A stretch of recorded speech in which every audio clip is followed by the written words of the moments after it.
I would like to express some of my thoughts towards sluice boxes.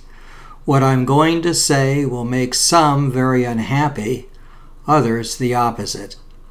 Firstly, all, and I repeat, all a sluice box is a trough with various catches where water and pay dirt pass through, and those heavier materials in the pay dirt, hopefully including gold, are captured via the catches. The catches don't have to be fancy. Their only purpose is to slow the progress of the dirt down enough so that the heavier materials become held in place. So forget the Hungarian riffles and forget all of the newfangled designs that are supposed to increase the catch in gold. 90-degree tilted riffles are just fine. They are proven over years and years of use to work, and you can do a very few simple tests yourself, as I have done, to prove this to be exactly so. Anything beyond this is just simply overkill. The build of a sluice should be elegantly simple.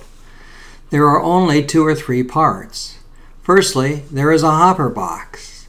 That is where the pay dirt, which should be classified around 1/2 inch, is scooped and allowed to pass down into the larger riffle section. There should be minute riffles in your hopper. Here I have used a black ribbed rubber mat I purchased off of eBay. Hoppers can be triangular or rectangular. That is simply a matter determined by water flow. If you tend to need to increase the speed at which the water flows through your box, the triangular design works well.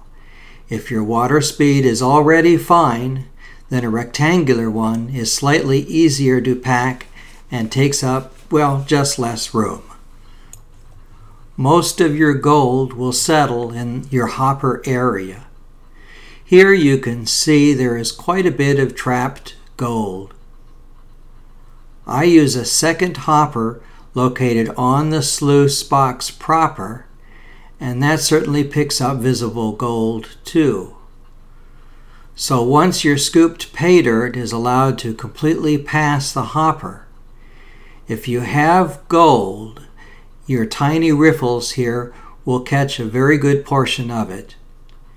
It will be completely obvious. You won't miss it.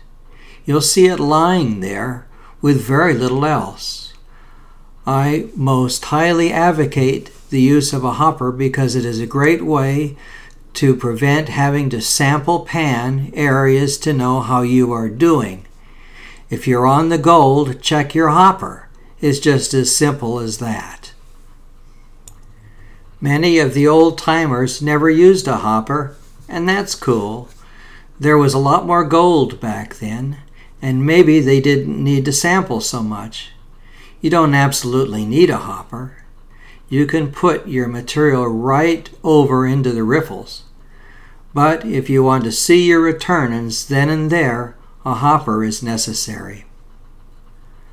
I would say at least 75% of your gold at cleanup will be caught between the hopper and the first 2 riffles thereafter. When you clean up, try to isolate the material from the last 2 riffles and process that separate. You should find a lot of black sand and maybe the very smallest speck or 2 of flowered gold.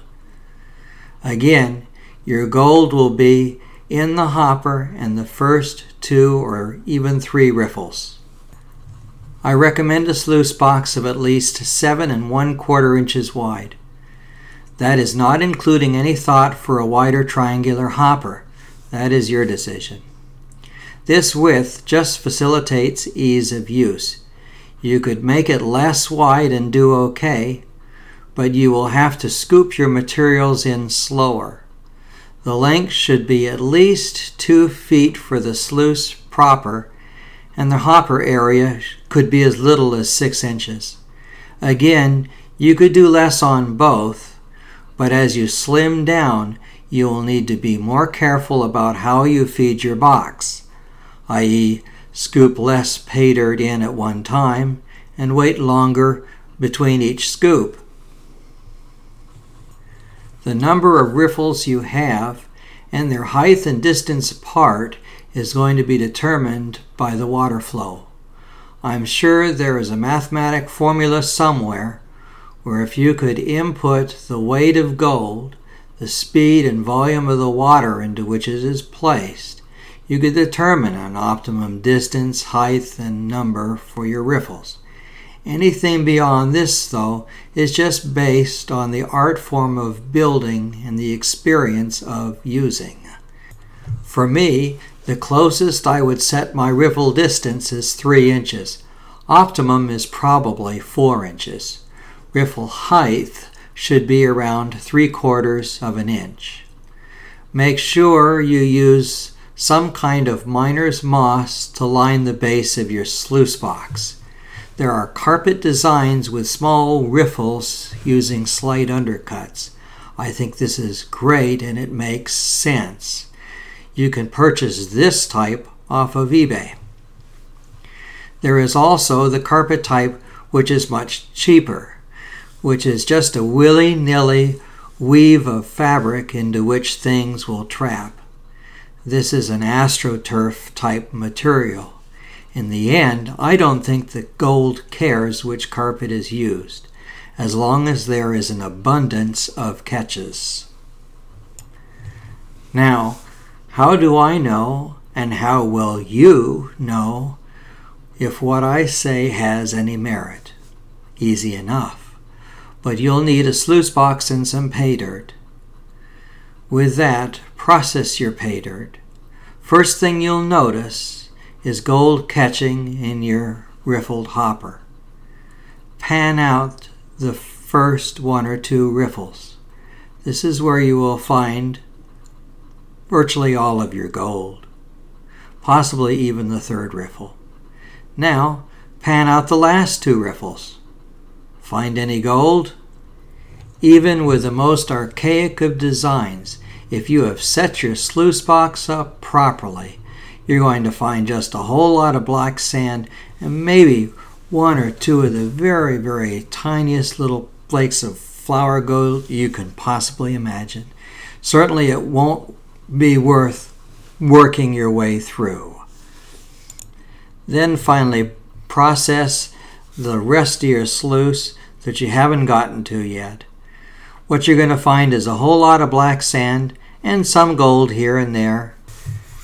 2 final thoughts. Firstly, have pride as a miner.